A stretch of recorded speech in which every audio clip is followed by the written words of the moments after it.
Now I can show you a picture. What you see? A pregnant. Very good. This is a picture of a pregnant woman.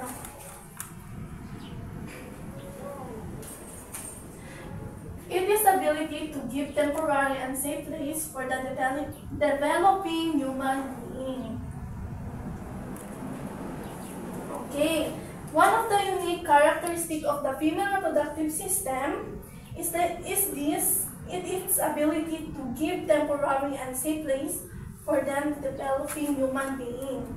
The system accommodates the entry of sperm cells and gives space for the developing baby. Okay, female reproductive system is dito tayo o kayo nagmula nung baby pa kayo, or dito tayo nag-develop or nabuo. Understand? Yes, ma'am.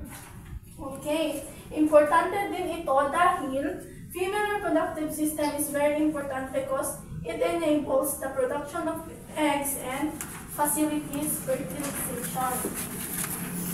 Now, let us read the definition of female reproductive system and their parts and functions.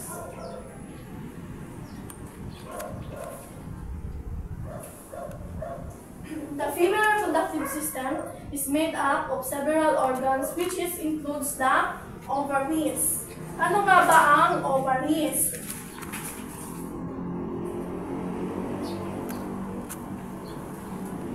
Ovaries, fallopian tubes, uterus, cervix, and vagina. Okay, fallopian tube. Ano nga ba ang fallopian tube? Fallopian tube, also known as oviduct, this leads the egg from the ovary to the uterus. It lies close to the ovary, waiting for the egg to enter. Female have two fallopian tubes. Okay, so children, fallopian tube is dito dumadaan yung egg from the ovary to the uterus. And next is the uterus, also called as womb. Womb shaped like an upside down pear where the unborn baby is developed. It is located at lower abdomen, dito, or ay dito, ito, sa ano ng female. It has soft, smooth inner lining called uterine lining or endometrium. So, ang uterus is dito naman nagde-develop o nabubuo ang baby as a womb.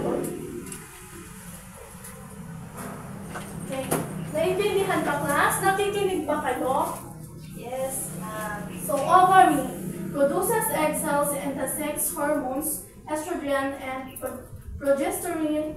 Females have two ovaries. So, ito yung ovaries, dalawang ovaries. So, dito nagproproduce ng eggs.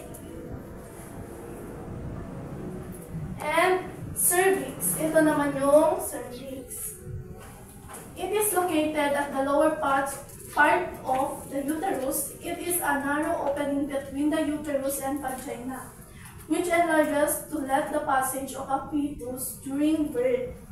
So, ito naman yung nag-e-expand or nababanat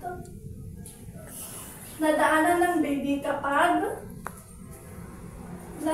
lalabas na yung baby. Dito siya dumadaan. And last is vagina. Also, ito yung vagina. Also called as birth canal. It is a hollow muscular tube that leads to the opening called vulva. It expands to let the baby pass through during normal delivery. So, sa vagina, dito na kayo lumabas or dito na lumalabas yung baby. Do you understand the different parts function of female reproductive system, class? Yes, ma'am. Okay, what are the 5 parts of female reproductive system? Uterus, fallopian tube, cervix, ovary, and vagina, ma'am. Very good, students.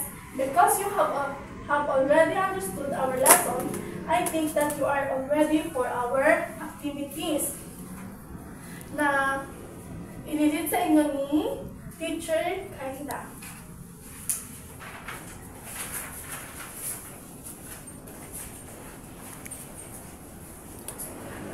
Okay, now let's proceed to our activities. So our first activity is, I will read the directions. So first, identify the parts and functions of the female reproductive system. Write the parts and functions of the male reproductive system using a chart. So, dito, titignan nyo yung parts ng female reproductive system na naayon dito sa first column.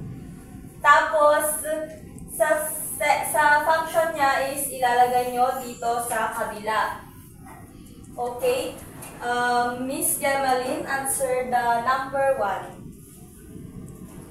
The number is the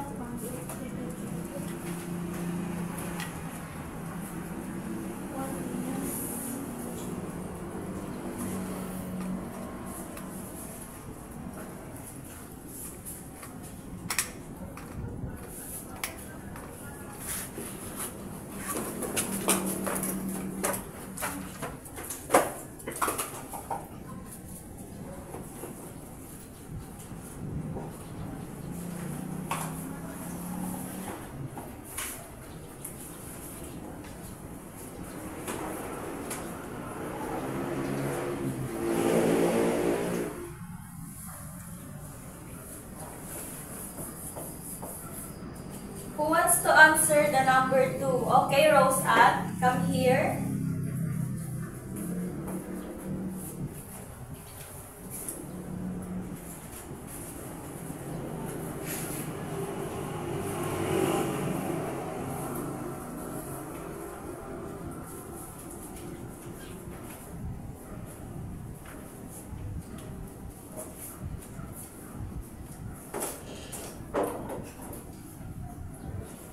Next, Miss Adelpha.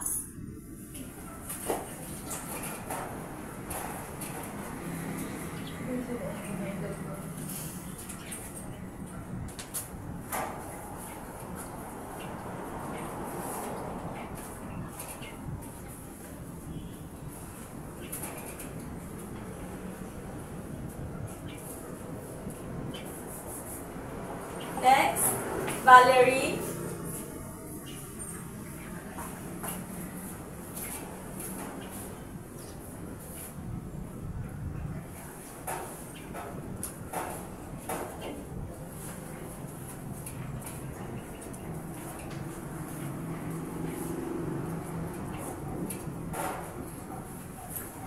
And the last one is, I will answer it, and it's cervix.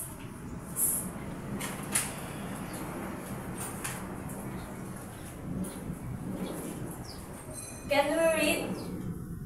fallopian tube. And its function? The tubes that carry an egg from the ovary to the uterus. Very good. Next, Vagina.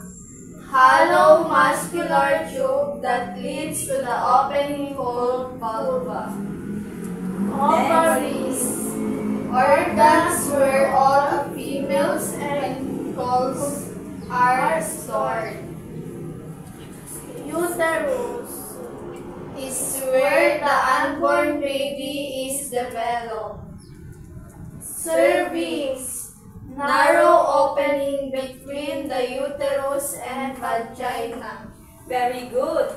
You get the correct answers. So next, let us proceed to our next activity. And it is about how you will care your vagina or genitalia.